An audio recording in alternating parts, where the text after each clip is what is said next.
me and Rap were on live saying, Rap, Yeah. you're not going to believe it. Byron Murphy, he signed with the Vikings. So we got to do that live on air. So that's pretty And to cool. add to That's that, pretty cool. though, SK and Randy, not just the Byron Murphy, but just as well as cutting ties with some of these older players that we fell in love with. You know what I mean? Like those are big moves to make, man, and probably hard moves to make. You know what I'm saying?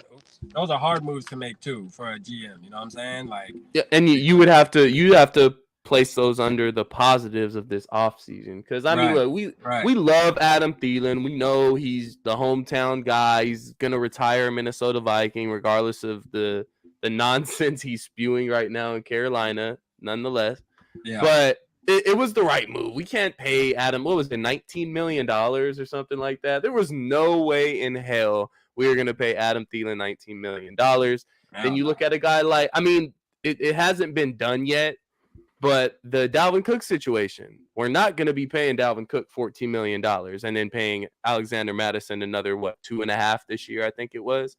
There's no way. So something else has got to happen with Dalvin Cook. And again, we love Dalvin Cook. It's not to the extent of maybe an Adam Thielen because of the hometown vibes and everything, but we love Dalvin Cook. We have nothing against his play. It's his price tag. And it's just not matching with the direction of what this team is going in. And the moves that Kwesi's making, I feel like it's headed in that direction. Like we have a vision, especially if we go out and I'm gonna get you guys started. Especially if we go out and draft a quarterback. If you go out and Randy don't want a quarterback this draft though. No, it's not that I don't want. I don't want to reach. That's my thing. I don't want to reach. I think the draft could sway the offseason, obviously. If you have a great draft, then we could be looking and Rap can be saying, hey, we got an A offseason, and Randy can say, we got a B+ offseason. So that could change in about a month from now. But I just think if you go out there and you get a quarterback, and you guys know firsthand, like I'm not a Kirk hater. I'm not the biggest Kirk supporter either, but Kirk's my quarterback until he's not my quarterback. But if you go out there and draft a quarterback this year in the draft, whether it's Will Levis, which now they're talking about him being the number 1 overall pick, which I don't think that's going to happen. I think that's just smoke. But absolutely. But say we trade up in the teens and grab a Will Levis, regardless of what you feel about Will Levis, or I don't want to draft Hendon Hooker in the first round, but say you go back and trade back and get him in the second round, or maybe he falls to the third round and grab him. Then you have somewhat of a vision for the future of this franchise. You're looking at it like, okay, well, it looks like we may have the quarterback of the future. He's going to be sitting a year behind Kirk more than likely. You know, we still got Justin Jefferson. We're going to have TJ Hawkinson for a while. You're going to hopefully draft a young wide receiver too, which, you know, the only options in free agency right now for a wide receiver to pair with Justin Jefferson are Odell Beckham. Jarvis Landry, I think, is still available. You can promote KJ Osborne to wide receiver too, and I don't know how many people are comfortable with that. I love KJ, but I don't think he's, you know, the type of wide receiver two we need on the opposite side of Justin Jefferson. But, you know, where else are you going to go? So I think we're going to draft a young receiver as well, and that gives us a vision. I think drafting a quarterback would change that, but if I were to grade the offseason thus far, I would probably give it a C. It's kind of been uneventful for me. Yeah. Coming from you, that is crazy because you're Mr. Optimistic. I'm telling you. Much as it gets. So I thought you were about to say, well, it's actually an A-. No. It's like an A- and they'll get to an A+, you know what I mean? Yeah. I like the moves, but like I feel like if we're gonna get rid of Dalvin Cook, let's rip the Band-Aid off. Unless we're somehow just waiting a little bit to see if that trade value goes up or if we can work out a trade. Yo, how do you have the lowest grade? That's wild, right? That is crazy. I don't know. Maybe my grading scale is different than you guys. Yeah. but I'm tough. Like it's. I like to see what our future is going to look like, and if we don't go out there and we have a lackluster draft, kind of like what we did last year. Sorry, Kwesi. Then I'm looking at it like, this offseason is looking like a C- a D. But that could turn into a B+ if you have a good draft. So I'm nervous about that aspect, the draft part. because I'm hoping that he learned his lesson, Kwesi Adolfo-Mensah, from last year. Because, that trade with the Lions, man, where they gave up their second-round pick as well. And I just said, are you kidding me? What are you doing? You could have got Jordan Davis or Jamison Williams. Clearly, Hamilton. Clearly, they didn't want either of those players. So, okay, but you lost so much value. And I guess the one of the issues that I have with analytics, and maybe it's just not analytics just baseline, but the people that are overly aggressive about it, as far as they try to get out ahead of it and say, no, don't be upset. This is actually great. You remember after that trade last year, Rap SK with the Lions? Oh my God. Analytically speaking, the trade value and the graphs and the charts and all that stuff, the Vikings actually won that trade. I'm like, are you effing kidding? What are you talking about? No. The hell out of my face. That was terrible. So I'm hoping that now we can address what we need to address. If you want to do best player available, okay, fine, in the first round. But, man, wide receiver 2, defensive line, maybe a quarterback. You got to at least make some moves, not just for the now, but also in the future. Bro, if we go into that draft and we trade down from 23 down to 60 and then give up 87 as well or something stupid, bro, I'm going to – I don't know if I even have the energy to get pissed off anymore, but that I think if he has a really good draft, for me, it will go from a C+ to, maybe a B+ or an A, depending on. And that's something I talked about last night too during the show, where I said like the past 2 times where we stayed where we were and just picked the player that was available that we had faith in was Justin Jefferson and Christian Darrisaw, right? Look at those 2 names. You know what I mean? So no, we traded back for Christian Darrisaw, didn't we? Yeah, we traded back a couple spots, but we still stayed in the first, though, is what I'm saying. I know a lot of people want to trade out of the first, and I'm like, listen, man, we need to get a good football player, man. Like, for real. Don't get me wrong. I like the fact of building up capital at some points, but I just feel like we need to get a guy that can start right away, hopefully, in this year's draft at 23. Now, I know we're against the wall not having a second round pick, but still, man, I just want a good football player. Like, I feel like if we get an instant starter, I don't mind not having a second if we can get a guy that jumps in there and can impact the game like one of the wide receivers or something, for sure. Well, yeah, the first round pick is got to be an instant starter. That's why you're a first round pick. You can't draft a guy in the first round and say, oh, well, you're not going to play. Lewis Cine, which obviously he got injured, but before he got injured, he was just on special teams. Yeah. They weren't playing him. So we're kind of on that same, like, Mike Zimmer, express of we don't play rookies, which I don't know if it was confidence in Cam Bynum, but if you have that much confidence in Cam Bynum, why draft a safety in the first round? That's where I'm confused. But this isn't about the 2022 draft. This is about the 2023 offseason and draft. Right. But I don't see us staying at 23 unless somehow a playmaking cornerback falls to us, possibly a playmaking wide receiver falls to us, or one of those quarterbacks fall to us.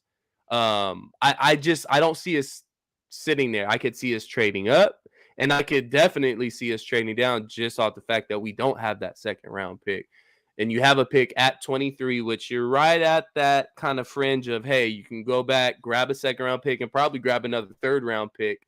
Do we have 2 third round picks this year, or is it just one?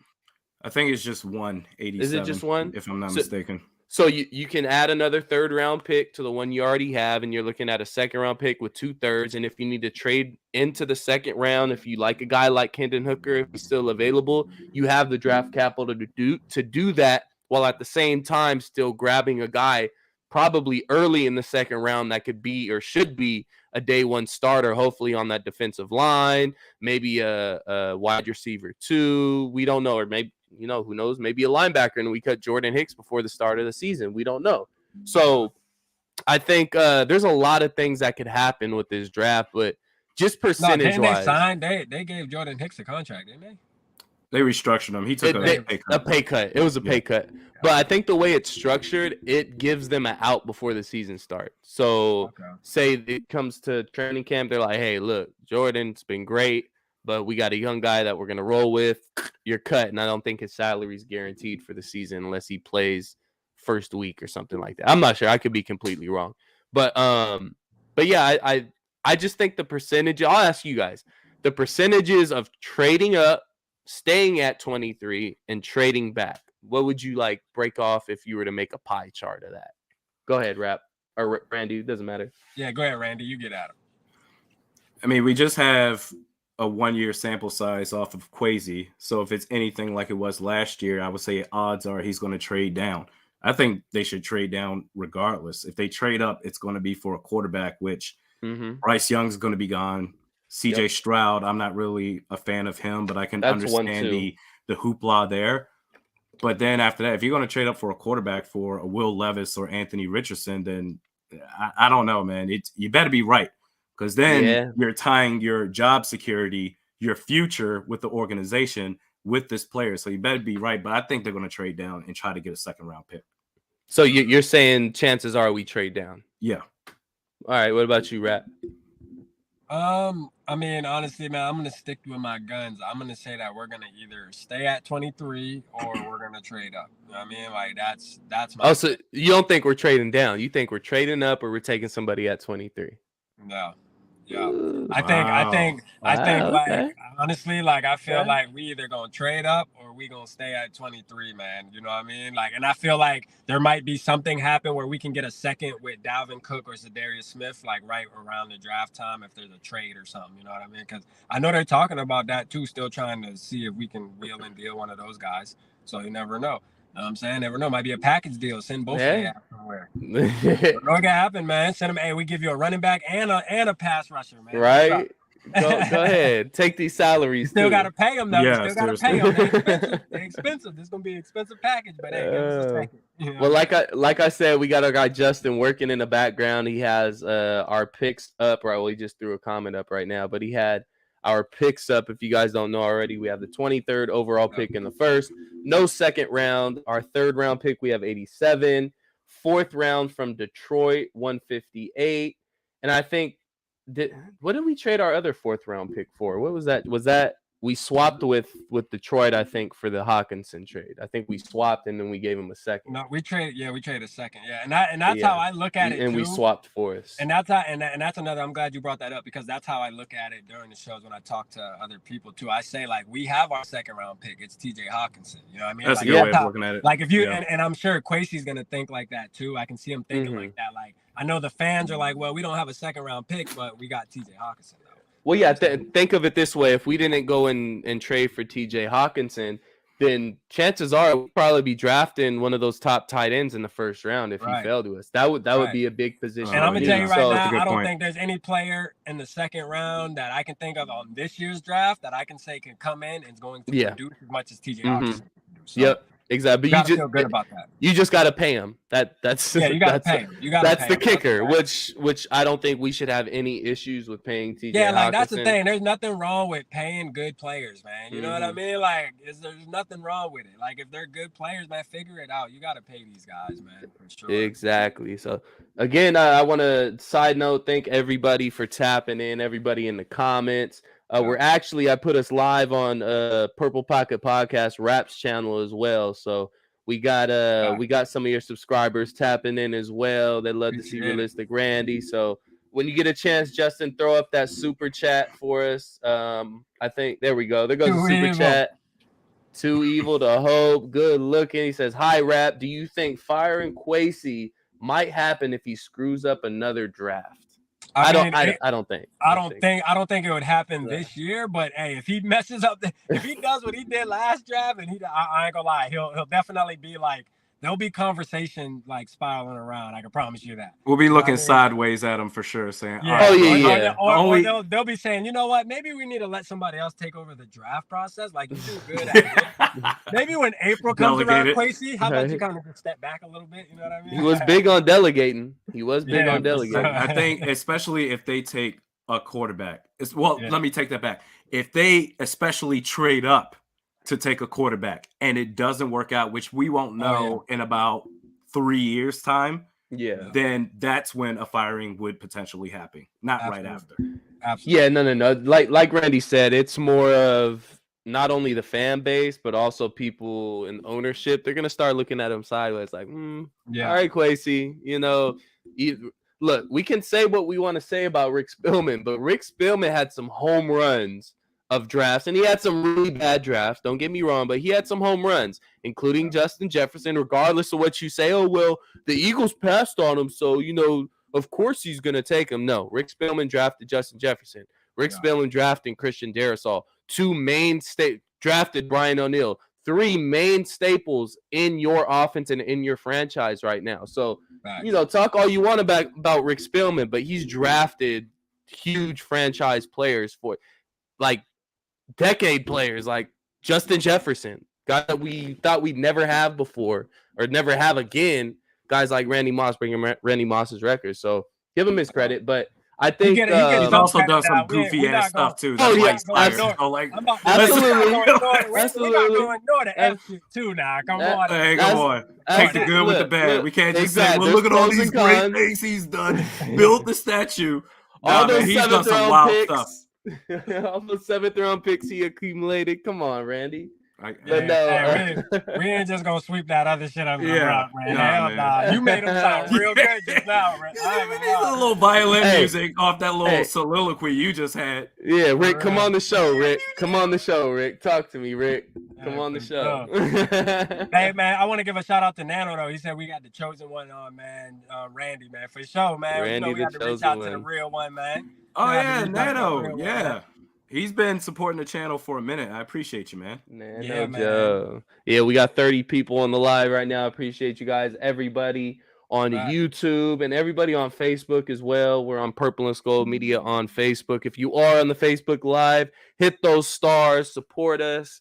All that money that we earn goes right back into the channel. Rap got a nice new little soundboard over there. He doesn't have it with him right now because he's in his car, but all that hard work and all your guys is super chats and stuff that all paid off for him. Absolutely. And it's helping all of us. So we appreciate that, man. So continue to support us. I just gotta get Randy. I gotta get Randy on Triple P at 9 p.m. one night, man. You gotta we gotta get you on a night shift, Randy. We gotta get you on a night shift. I gotta get Randy on that curve session, man. You know what I'm saying? We'll have 100 people in the live. That curve session, man. Hey, Randy, you gotta ask him about that curve session, man. They get wicked over there, man. Now you be holding it down. It's impressive, man. Oh man, it's gonna be a great hate show with y'all. Oh, you know that. I need to get him over there. You know what I'm saying? No one's hating anymore. You're the one that gave him the lowest grade of the offseason so far. Calling us haters. We should be looking at you. I'm a tough. What you hating for? Look at that. I'm a tough grader, man. I'm tough against my team, my guy. You are tough, man. That's crazy. It's wild. But speaking on the running back situation, so Dalvin Cook, man, what's gonna happen with Dalvin Cook? I know there's a lot to do with the post and pre-June 1st. I'm not sure on the details. Justin, in the background, feel free to tap in if you have the details on that. I know you're the capologist of the group. But what do you guys think is gonna happen with Dalvin Cook, man? Are we gonna trade him? Are we gonna cut? Are we just gonna ride it out? Are we, like you guys said, are we running it back with Dalvin Cook and Alexander Mattison? What you think, Randy? I think they're just holding out hope that they can trade him because they can save more money in cap versus if they were to just release him. So I think they're just holding out hope for that. But the other side is I wouldn't be surprised if they say, let's run it back. I don't know what Kwesi is thinking right now. Sometimes when you think everything or some things are common sense, like, okay, let's address the interior offensive line. He turns around and says, let me sign a blocking tight end. So I have no idea what he's going to do, but I do think the common sense to this is they're trying to trade him. I would say the Buffalo Bills, they're the team to look out for if there is a suitor out there. Okay. Yeah, Buffalo. Yeah, that does make sense. Good ass take on that. Go play with your brother. Yeah, for sure. You know what I mean? That would be a good fit. That would be a good fit. Like, to me, you know how I feel about it, man. Randy and Rap, it don't get any better than that, man. Appreciate you, D. But look, I'm gonna tell you right now, don't forget my boy SK now. Don't act like my boy SK ain't on the screen now. Come on, D. You gotta do better than that now. Don't do that. Oh wow. Don't do that, man. You rock with RSK. Damn. On my channel? On my channel? The disrespect. Nah, but we love you, D, for sure. We love you, man. We love you. But look, you know how I feel. You know how I feel, SK, for sure. Like, as far as Dalvin Cook, I just feel like he's still one of the better running backs in the NFL. And I'm the type, like, you're supposed to try to upgrade your team. So, like, if you get rid of Dalvin Cook, your running game is going to take a hit, regardless if we want to believe that somebody else will step in and beat Dalvin. I'm going to just keep it real. Because, look, they didn't use Dalvin Cook correctly, man. Like, we got to think about that. And then let me throw this out there real quick, too. Listen, we talk about Kirk Cousins always getting hit, on his dropbacks. What do y'all think Dalvin had to go through? Man, them boys did not block for this man, bro. Like, he had no holes at all. And they were using him wrong, running him up there, running him up the middle. Like, that's not Dalvin. You got to know how to use him. I was expecting, and all of us, I believe, were probably expecting to see him a lot more in the pass game. And we didn't happen. Yes. I mean, but guess what? Think about the Washington game when they did throw him the ball, one-handed catch in the back of the end zone. We could have been seeing a lot more of that if they would have used him the right way, man. But hey, I like Dalvin, and a lot of running backs are realizing that the market's not big. So hey, maybe you got to come back down to earth and say, hey, man, I'm gonna take the market pay right now, what all the other people are settling for as top running backs, because there's just no market for running backs. Like, they're not getting paid. So I think Dalvin's smart enough to understand that and know, like, hey, you're not about to go out here and get $16 million, bro. Like, it's just not gonna happen. You know what I mean? So you might as well just take what we're gonna give you. I don't know. He has his agent talking smack on his Instagram. Agent, he seemed pretty bold right now. So his agent is like Adam Thielen's wife. Bridges burning. Bridges burning. Two things can be true though. I agree that the blocking was terrible for Cook, especially inside. Right. He had to face a lot of hits in the backfield or at the line of scrimmage. I'll give you that. Also, I think he's lost a step. That quick agility that he used to have, it's just not there anymore. He was on par with guys like Kyler Murray as far as just turns the corner, but it looks like he's running in a straight line. He doesn't have that anymore. So, yes, the blocking wasn't great. At the same time, are you worth a $14 million cap hit at a position where it can easily be replaced? I think not. And they just brought back Madison. You cannot re-sign Alexander Madison and then at the same time, all right, we have two running backs past their rookie deals. I think he's gone, man. But I wouldn't be surprised if he's back. Yeah. I mean, I agree with you, Red. I think I mean, it looks like it's leaning towards him being gone. You know what I mean? It seems like it makes sense. I'm just saying, as a fan of just the game and realizing, like, you want to try to keep your good players. You know what I mean? Like, that's the name of the game, is to get as many good players as you can on your roster to make a run. Now, if they feel like, hey, this year isn't our year, we're just going to build off last year and maybe wait until we get our quarterback or whatever, then that's one thing. But if you're going into the season saying, hey, we're trying to go get this Super Bowl ring and win the division again, well, guess what? Dalvin Cook is a guy that's going to help you do that. You know what I mean? Like, I love Alexander Madison. SK, I know this your boy, but I swear to God, all I can remember from Alexander Madison is 2020 Don't say the Seahawks game. Oh, come on. Bro. It haunts me. It haunts me, 3 years ago. It like 3 years ago. Make the bro, cut. One play. One play. Over that game, bro. One play. One play. But we're not gonna talk about the 100-yard games he does get when he does get the start, though, right? He do. Come on, man. I like him. So this is what my difference between Dalvin Cook and Alexander Madison has always been, and that's the home run threat. Dalvin Cook provides the home run threat, obviously, and that's what he provided for the offense this year. He didn't necessarily put whole games together where he had 25 rushes for 150 yards like he did when he was younger. It's just we're not that type of offense anymore. He's not that type of back anymore. He's the guy that's going to get you the home run splash plays, and he needs to be a part of a running back committee. Now, when you're a part of a running back committee, whether you're running back 1, running back 2, I don't care which one you are, you can't be getting paid $14 million and have a quality spell running back behind you like Alexander Madison anymore, which he's not on his rookie contract, but he's still only 25 years old and the youngest running back in the running back room. So you have a guy back there that can still get you 100-yard games and put together a full game. Because Alexander Madison's a guy that you got to let wear on a defense. He's not going to be a guy that you give him a couple touches and he's going to have 40, 50 yards on the game. Now, he's had games like that, spelling Dalvin Cook before, don't get me wrong, but he's the guy that's going to wear defense down. to where if KLC goes into a game and says, all right, guys, passing game's not going to be necessarily as successful. We're going to have to run the ball, and we're going to have to run the ball successfully and consistently throughout the game. Alexander Mattison can give you that. So it's not a knock against Dalvin Cook. It's just like Randy said, he's lost the step. Can he still do it? Can he still be an elite back? I still believe that. I still believe he has one more elite year in him. Well, the right time to trade him and get as much value as you possibly can for a guy that has one more elite year in him is now. So, yes, I don't necessarily disagree with you all the way, Rap, of, hey, if you're wanting to go on a run and consider yourself a Super Bowl contender and you have a position of running back that you want to fill, Dalvin Cook would be that guy. I would absolutely want that. But the thing is that the Vikings aren't in that position right now. We're in a position to where we're, what does Kwesi like to say, a competitive rebuild, whatever. I don't know what the saying is. Because I was about to say, if you said that you feel like he has one more elite year in him being this year, why would you want to get rid of that? You know what I mean? Because like, you always want to trade a guy a year before. A year before. So we all can agree on this panel that we don't think we're going to be competing for a Super Bowl next year.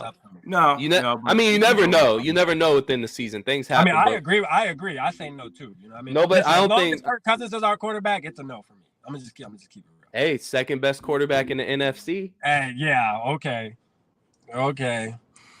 I would put Kirk probably tied for second with Jared Goff in the NFC. Yeah. I would say.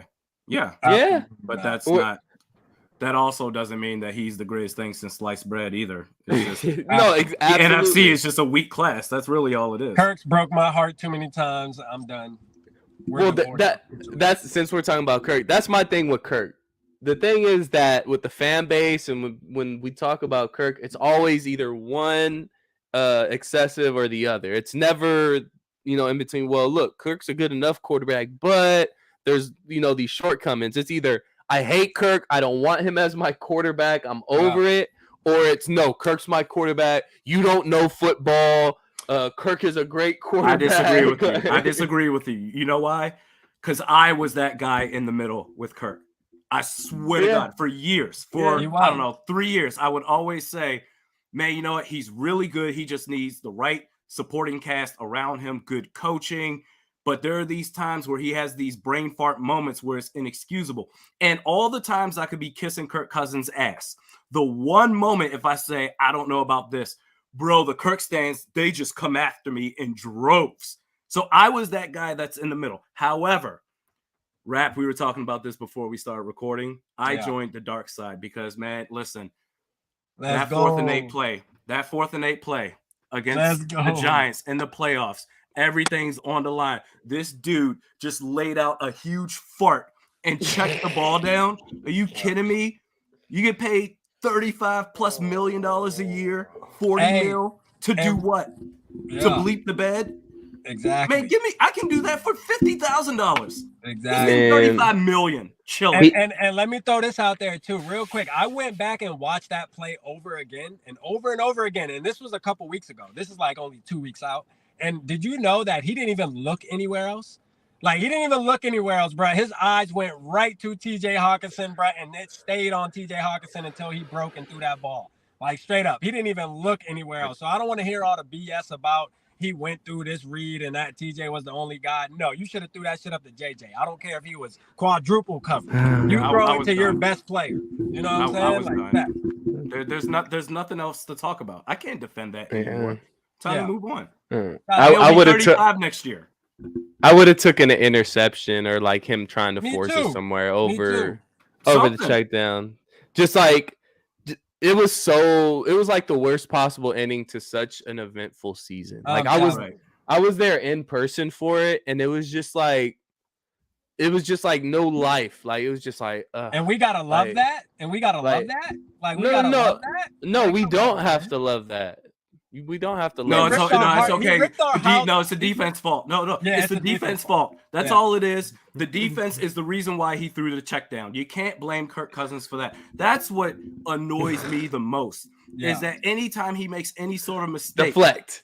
we crucify everybody else. But with Kirk Cousins, no, it's not his fault. You're being too harsh on him. It's not fair. The man is about to be 35 years old.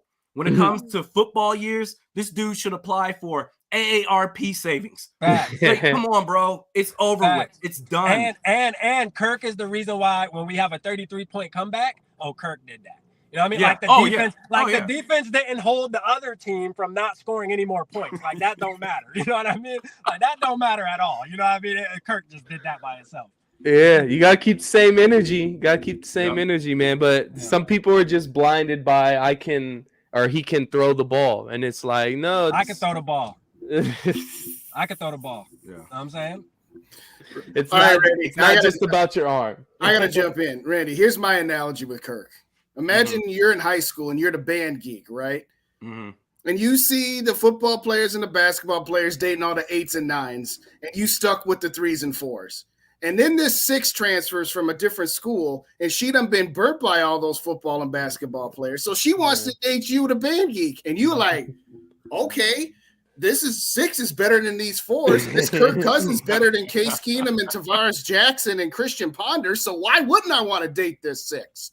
And after a while, you start to convince yourself this 6 is really a 7.5, or she's almost an 8. And your buddies are like, nah, she's not a 4, but she's not no 8. She's a 6.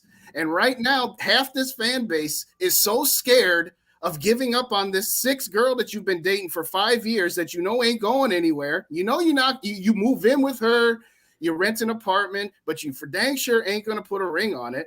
But they're so afraid that if they toss this girl, that they're going to get back down to the 3s and 4s. So half the problem is that these Kirk stands just are so afraid of being stuck with another Christian Ponder 3 or a Tavares Jackson 3 or a Teddy Bridgewater 4. That's the analogy that I've always had. As you have said, prior to that 4th and 8, he's a good, not great quarterback. And he's train wreck proof. You're never going to win fewer than 6 or 7 games with Kirk Cousins. You're not going to be a 3-win team with him. So if you're objective, that's why Jared Goff is perfect for the Lions. He's not going to train wreck the Lions. When you're the Lions, you're happy being an 8, 9, 10-win team because that's good for you. But at some point, you got to be sick and tired of being done with a ceiling of the wild card or divisional round of the playoffs and once a decade getting to an NFC championship game, which is where we were before we got Kirk and where we have not been since. So I don't understand the stance, but that's my analogy. It's just like, let go of this comfortable 6. Okay. You can find yourself an 8. And if you have to go through a couple 3s and 4s before you find your 8 again, so be it. But why settle for that 6 and stay there? That's what I don't get. That's part of the process. You know, you're not going to go, and we've accomplished all that we are ever going to accomplish with Kirk Cousins. So knowing that information, unless the front office sees that, well, maybe there's still a chance that we can get to a higher level, which I would say you're drunk, clearly. Let me take over the front office duties right now. But we've accomplished all that there is ever to accomplish with Kirk Cousins, so you have to move on. Otherwise, you're just settling. So I hope that they at least consider taking a quarterback in this draft. I mean, my guy's Hendon Hooker, but that's whatever. Or if it all goes to hell next year, the interior offensive line is crap, and Kirk Cousins gets sacked, the 3rd most times in the league again, then, hey, tank it out for Caleb Williams next year. Facts. That'd be lovely, right? And be willing to accept the fact that whoever the next quarterback for the Vikings is, most likely isn't at the time we get him going to be as good as Kirk Cousins. See, who are you going to get that's better? I'm like, you can't have the mentality of you have to hold on. Bro. Like, hold on. You can't hold on to the mentality of we can't get rid of Kirk unless we have something better than him. No, at some point you might have to take a step back in order to take 2 steps forward. But no, we can't do that. We can't do that. It's not Kirk's fault. And like you said, Rap, ain't nobody say anything because I was at that game. Nobody said anything about the great job the defense did holding the Colts to 3 points in the second half while the Vikings put up 39. Okay. Right. Offensively. Yes. Offensively, after that 3 and out coming out of the locker room, because that's what they do after halftime is they always go 3 and out. Yes, they were unstoppable, but let's not pretend that the defense they both had an equal parts in getting into that mess, and they both had equal parts of getting out of that mess. But we only going to credit. Yeah. So right, there's your warning there, SK. So we're gonna get a couple more comments, guys, before we wrap it up. We got kids and work and a bunch of stuff that we need to get to, but we definitely had to hop on and do our thing with Realistic Randy. Again, we appreciate Realistic Randy coming on Purple and Scold Media. If you don't already, hit that subscribe button. I know a lot of you guys are over here from Rap's channel, so go ahead and go over to the Purple and Scold Media channel and press subscribe. We're gonna have a lot more shows like this. Probably have Realistic Randy around a little more, and we got a little project we're working on. Yeah, man. We getting Randy on. We getting Randy on more often, y'all. Don't worry, man. You know what I'm saying? Even if it's in the afternoon. Even if RAP got to be in the whip, man. Whatever we got to do. It's dedication. Yeah, so go ahead and throw up a couple more comments for us, Justin, before we get out of here. But before we get to those, make sure to obviously subscribe to the Purple and Skull Media channel, subscribe to Purple Pocket Podcast, and subscribe to Realistic Randy's YouTube channel as well. And then Purple and Gold for Days, our guy Justin behind the scenes, doing all your comments and all that good stuff. So be sure to give him a subscribe as well. So we got one from D. Will. He says, who was the last offensive head coach? Ooh, he took it off. Who's the last offensive head coach who drafted a quarterback? Childress was T-Jack. Culpepper before that. That is why I'm waiting to see who KOC drafts. Okay, so we know he's a fan of Will Levis, right? There's been reports the guys love his hand size, and he has guys he used to coach with that are the offensive coordinator at Kentucky that are kind of giving him good words on Will Levis. Then you got obviously Anthony Richardson. I think if you had any chance at him, you have to trade in the top probably 7 or 6 to get him. I don't think that's possible. I think realistically you're looking at guys either Will Levis or a Hendon Hooker. So I'll ask you, Randy, first, and I'll get to you, Rap. Who should I know? Well, you already said, Randy. You said Hendon Hooker's your guy, right? Yeah. Elaborate on that. I ain't gonna lie, and he kind of resembles Hendon Hooker too, Rand. Hey, that's your twin. You know what I mean? Like, hey, if we get Hendon Hooker, maybe that's why. You gotta cop that jersey. You gotta cop that jersey. I just remember watching that Alabama game, and I just said, "Oh smokes!" Like that was wild what he did. The man was so poised, wasn't flabbergasted at all, and he just picked that defense apart. This dude's a beast, and I think it's because you know what just really annoys me is that we come up with these like situations to where what if? So Anthony Richardson, 54% completion rate in the same SEC that Hendon Hooker played in. But yeah, you know what? If he just gets the right coaching, if he gets the footwork before he throws the football, if he can get the accuracy, there's so many ifs. Hendon Hooker already addresses all of that, but he's old and he's coming off a torn ACL. I don't understand. I do believe that had he not got hurt with the torn ACL, he'd probably be a first-round pick. Had he not got hurt, he would be a Heisman finalist. This dude was a beast. Yeah. So for me, you want all the qualities as far as what you want in a starting quarterback. I think his floor is already so much higher than what you would get from a Will Levis or an Anthony Richardson. And his floor may be higher than those players' ceiling as well. So I would go with Hendon Hooker. So y'all gotta hit that like button for that, man. Hey, Randy, over there, you feel me? We'll do that question I just put up right now. So Randy, rate your top 6 quarterback prospects. I think Bryce Young is the best. I'll go CJ Stroud after that, even though I don't feel great about him individually. Hendon Hooker, I'll go 3. Will Levis, just because I think he's better than Anthony Richardson, I'll put him at 4. And Anthony Richardson, why not 5? And after that, I'll go Jaron Hall out of BYU. I like Jaron Hall too. Because okay. I like him. Him. Rap, what's your top 6 quarterback prospect? So my top, I'm going to say Bryce Young for sure. Then I'm going to say Anthony Richardson. So me and Randy, we disagree. Oh, God. I just think Anthony Richardson, Richardson, like to be real, I think he's worth the gamble. Like he's a wild card player. The same draft profiles they said about Patrick Mahomes. You can go look it up. They said Patrick Mahomes couldn't throw. They said Patrick Mahomes was wild. He was trash. And guess what? Guess who we talking about? So I just feel like Anthony Richardson's worth the biggest game. Like he's worth taking a gamble on. So he's number 2. Then I would have to say CJ Stroud. I just don't trust Ohio State quarterbacks. Like honestly, true. The statistics are here. They always have good receivers and they never have to make reads in college. They can just throw it to the top receiver in the nation. And that's how they always look like they're. So you got to think about it. Rest in peace to Haskins. But he threw for like 55 touchdowns in one season, bro, coming into the job. Like, they just always do good at school, but then when they get in the NFL, it doesn't work out. You know what I'm saying? So, but I'll put him number 3. Then I'm going to say Will Levis at 4. And then I'll probably have to say, no, actually, I'll put Hendon Hooker before. And then I'll put Will Levis at 5.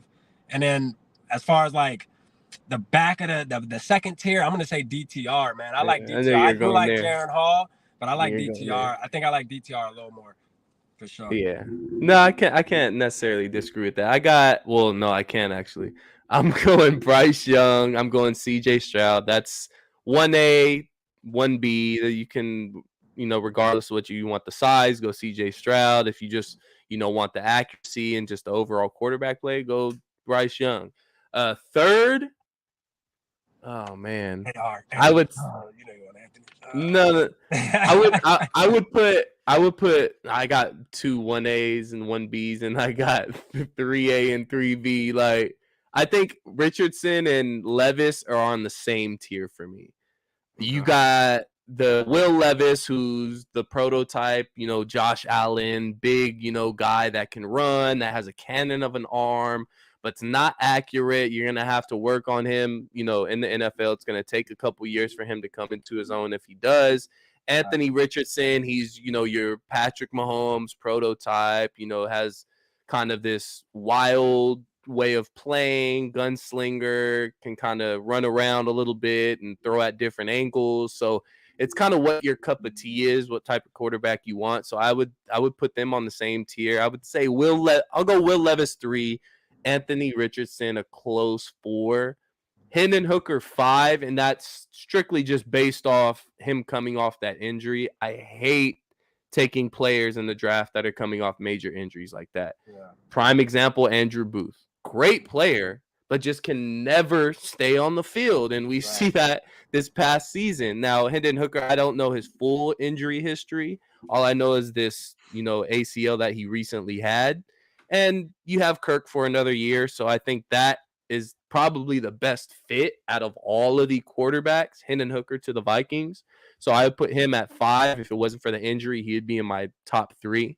And then at 6, it's between DTR and Max Duggan. And Max Duggan, I think, is just more of like that grit. He's got that gritty, like, if I got to put my head down and go get you a first down, I'm going to do it by any means necessary. And I'm a Michigan fan. I saw it firsthand when TCU beat our Michigan Wolverines rap. Yeah. I know that hurt both of us. But I think I might put Duggan right there at 6, just off strength, just off him, the will to win. And I like that. Stetson Bennett, you can put right there too. National championship 2-time. Geez, that dude got carried. Don't talk about some damn Stetson Bennett. I don't want to hear about that dude. That's the biggest. That is the biggest gold I've ever seen. He's a winner. Okay. And then DTR. I like DTR. I just don't like Kyler, and he reminds me too much of Kyler. I'm sorry. Bro, Kyler Murray's a beast, though, bro. I don't know why you think Kyler Murray's a dummy. Kyler Murray led the NFL in complete. Hey, that same video that got Kirk ranked number 2. Go listen. He was last in the NFL watching film, and that's what I don't want from my quarterback. Go listen to what RG3 said about Kyler Murray, man. You know what I'm saying? Yeah. Good for RG3. I want my quarterback to study film. I want my quarterback to study film. He is a little immature. You get what I'm saying? Instead of playing Call of Duty. Maybe it's just man, me. I know we got moves to make, man. We've been on for an hour, so. Yeah, my kids are literally slamming on the door right now. So again, appreciate you, Randy. Go and subscribe to the channels. Justin, thank you for tapping in and producing the show for us. Be sure to follow Purple and Gold for Days over there on YouTube. Slap that subscribe to Purple Pocket Podcast and Purple and Gold for Days, as well as Realistic Randy. So again, appreciate you guys. We'll chop it up soon. Peace out. I'll at you. Bye. See you later.